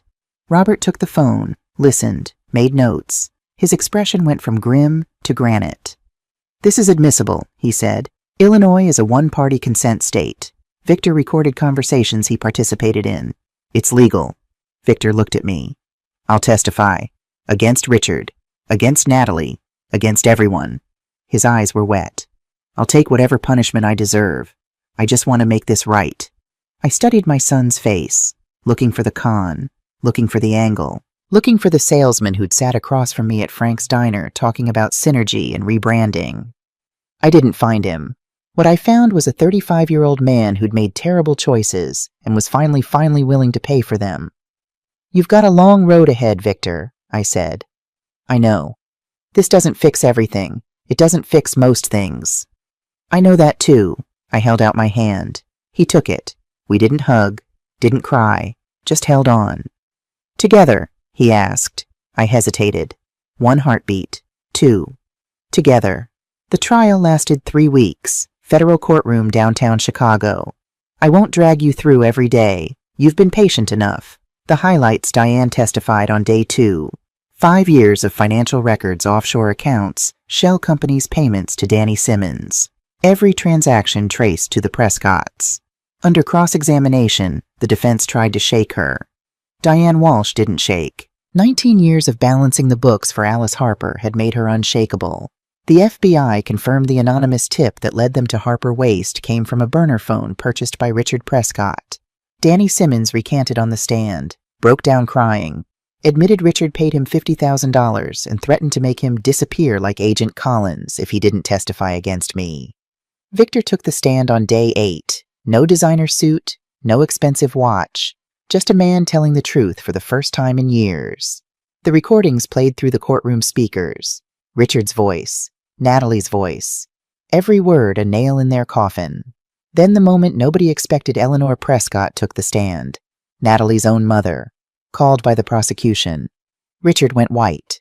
Eleanor spoke quietly, steadily, like a woman who'd been holding her breath for 35 years and was finally exhaling. "My husband controlled our family completely," she said. "Natalie wasn't the mastermind. She was his instrument, the same way I was for 3 decades. She described Natalie's protective order at 22, how Richard forced her to withdraw it, how from that day forward Natalie did whatever Richard told her. Not because she wanted to, because she was terrified. It didn't excuse what Natalie had done, but it explained it, and it mattered." Richard screamed in the courtroom. Marshals restrained him. The jury watched it all. 2 days of deliberation. 12 counts. Guilty. Every single one. Richard Prescott, 22 years. 10 million in fines. Natalie Prescott, 8 years. The judge noted her coercive circumstances, but emphasized she'd had choices and failed to make the right ones. Victor Harper, 18 months probation. 500 hours of community service. All charges against me dropped. Completely. The EPA issued a formal apology. The FBI cleared Harper Waste of all allegations. Outside the courthouse, Robert read a statement to the press. Sophie stood beside me. Victor stood behind us, head down. Justice was served. But the word felt hollow, like a bell that rings true but rings in an empty room. 11 months later, Saturday morning, July. Frank's Diner. Same booth, same coffee. Same view of the South Side street where I'd lived my entire life. Frank brought my cup without asking. The usual Alice. The usual Frank. A lot had changed. The important things hadn't. Sophie was CEO now, official since January. Revenue hit 41 million last quarter. 298 employees. 3 new commercial contracts. Route optimization that saved 15% on fuel costs. "You built something that lasts," she told me. "I'm just making sure it keeps growing." The James Harper Foundation was thriving, 45% of company shares funding it. In 11 months, we'd helped 73 families' medical bills, funeral costs, college tuition. The things that drown people when life pulls the rug out. Every family we helped, I thought about James. I had the heart surgery 3 months after the trial. Sophie stayed at the hospital for 4 days straight, slept in the chair beside my bed, brought me terrible coffee from the hospital cafeteria and pretended it was good. Victor came every day during my recovery. Didn't say much, just showed up, sat in the corner, brought coffee from Frank's Diner, the real stuff, not hospital poison. He'd been working as a garbage collector for 8 months by then. 5 a.m. starts. Rain, snow, 100-degree heat. He showed up every day. Last month, Sophie promoted him to route supervisor. $52,000 a year. A team of 6. "It's hard," Victor told me over dinner 2 weeks ago. "It's real, and it matters." Something shifted inside me when he said that. A small thing, like a door opening a crack after being locked for a long time. He was dating someone new. Sarah Campbell, 34, elementary school teacher, grew up working class. Didn't care about designer clothes or Italian restaurants. She cared about Victor showing up on time and treating her with respect. Simple things, the things that actually matter. Victor and I had dinner once a month now, 8 times so far. The first few were brutal, long silences, careful words, the conversation of 2 people learning to be around each other again. It got easier, slowly, like physical therapy after surgery, painful, exhausting, and absolutely necessary. We weren't mother and son the way we used to be. Maybe we never would be again, but we were something. The diner door opened. Victor walked in, saw me, smiled. A real smile. Not the salesman smile, not the one he used at networking events. The real one, crooked, a little shy, the one he'd had as a kid. He looked like his father. He sat down across from me. Frank brought him coffee without asking. "Morning, Mom." "Morning." Sophie landed another contract, medical facility on the west side. She told me. She's incredible. Yeah, she is. We sat in comfortable silence. The diner buzzed around us. Families eating pancakes, old men arguing about the Cubs, the clatter of dishes from the kitchen. "I got my route times down 12% this month," Victor said, pride in his voice. Real pride, not the performed kind. "That's good work." "It feels good." He looked at his coffee. "I never thought I'd say this, but I actually like what I do. It's honest." "That's what matters." He looked up, met my eyes. "Mom, I need to say something." I waited. "Thank you," he said quietly, "for not giving up on me, even when I deserved it." My throat tightened. I took a sip of coffee to buy a second. "You're my son," I said, Sandy said. "I will always fight for you, even when I'm fighting against what you're doing." Victor nodded. His eyes were wet. He blinked it back, took a breath. Frank brought our food. Eggs, bacon, toast. We ate in silence, the good kind. The kind that doesn't need filling. After breakfast, we walked outside together. South Side Chicago on a Saturday morning. Sun hitting the pavement. Someone washing a car across the street. Kids on bicycles. The smell of charcoal, someone grilling early. "Next month?" Victor asked. "Next month." He held out his hand. I shook it. Firm. Honest. Then, and I don't know which of us moved first, the handshake turned into a hug. Brief, awkward. The kind of hug two people give when they're out of practice but trying. It was enough. He walked to his truck, a used pickup 5 years old, bought with money he'd earned himself, and drove away. I stood on the sidewalk watching him go. I thought about James, about the promise I'd made in that delivery room 35 years ago. I'd kept it not the way I'd planned, but I'd kept it. I thought about Sophie running the company I'd built, carrying the name I'd protected. I thought about Eleanor Prescott's quiet nod in that ballroom, about the courage it took to sit still while the world exploded around you and then stand up in a courtroom and tell the truth. I thought about my mother Ruth, her rough hands, her hard voice. "Get up, Alice. That boy needs his mother." I got up. Every time I got up. Some bridges take years to build and seconds to burn. Rebuilding them, that takes something else entirely. Patience. Forgiveness. The willingness to show up even when you don't know if the other person will meet you halfway. Victor and I weren't there yet, but we were walking toward each other. Slowly, carefully. One breakfast at a time. Maybe that's enough. Maybe that's all any of us can ask for. Second chances aren't free. They're earned. Slowly, painfully, one honest day at a time. And if you've made it this far in my story, I want to ask you something. Have you ever had to choose between keeping the peace and protecting yourself? Between loving someone and holding them accountable? What did you choose? Drop a comment below. I genuinely want to know. And if this story helped you see something more clearly, share it with someone who needs to hear it. Stand your ground. Protect your dignity. And never let anyone, not even the people you love most, convince you that self-respect is selfish. My name is Alice Harper, and I'm not ashamed of it.